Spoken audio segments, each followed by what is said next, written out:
Hey folks, so yan, this is my reaction video to the Raffy Tulfo in Action upload na may title na Aksidente Kumitil sa Buhay ng Isang Ina.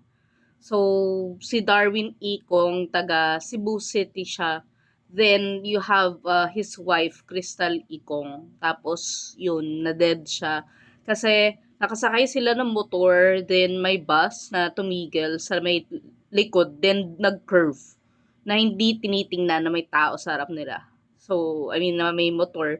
So, yeah, tumilapon yung babae and sobrang, alam mo yun, ang buong reaction ko dito sa Marie is lungkot na napalitan ng galit. Lungkot kasi nung kinikento nung ano nga, nung mister na nagpapagaling pa, si Darwin.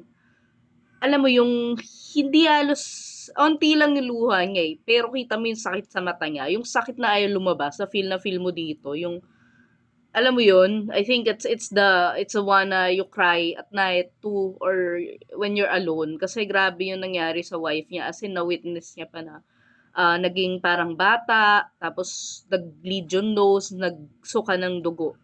So grabe, it's very painful na parang unti-unting nauupos na kandila yung asawa mo within the less than 24 hours kasi ang nangyari, nadala pa siya sa ospital.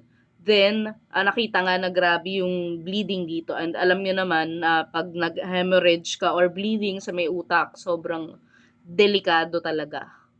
So, yun na nga, hanggang eventually, yung nasa house sila, which imagine mo katabi mo yung wife mo, na biglang ganun, na aapoyin ng lagnat, tapos makokomatose, na parang you're gonna feel so helpless. So, I can't freaking imagine yung sakit nun.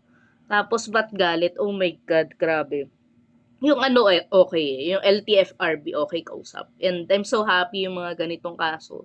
Napapakita talaga ni na kahit nawala siya sa episode mismo, si Senator Raffy Tulfo na yun nga, yun nga, yung pain na nadudulot nito dun dahil lang ano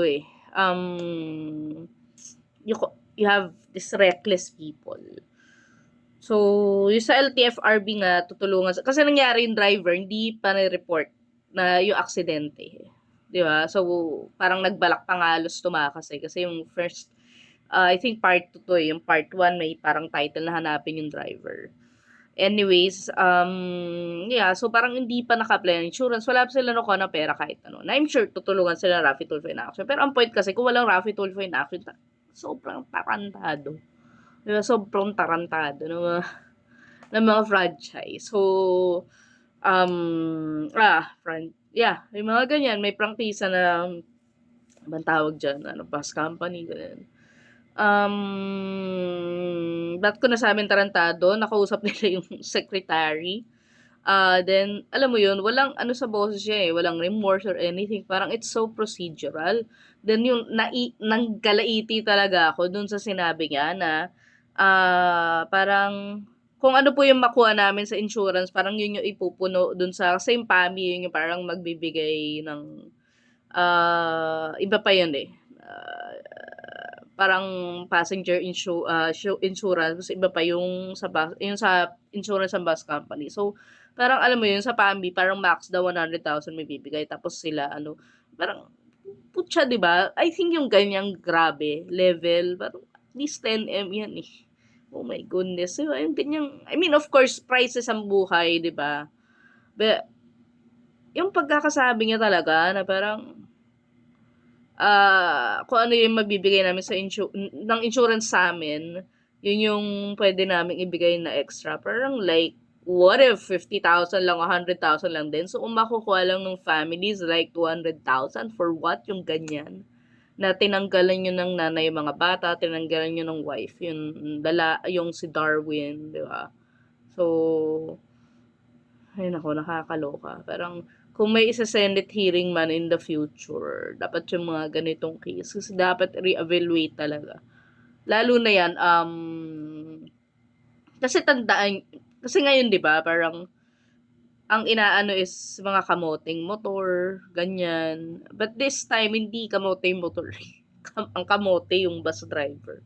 Tsaka ako isipin nyo, parang, kung mababangga ka, ano yung mas malaking chance ka ma-deads, motor or bus? Bus. So, talagang dapat tinitingnan yung mga yan, eh. 'Di ba? Tinitingnan yung mga driver, 'di ba? Tinetest yan, eh. Parang, alam niyo yun, para to make sure na hindi sila makakaaksidente ng ganyan. Sobrang nakakaawa lang.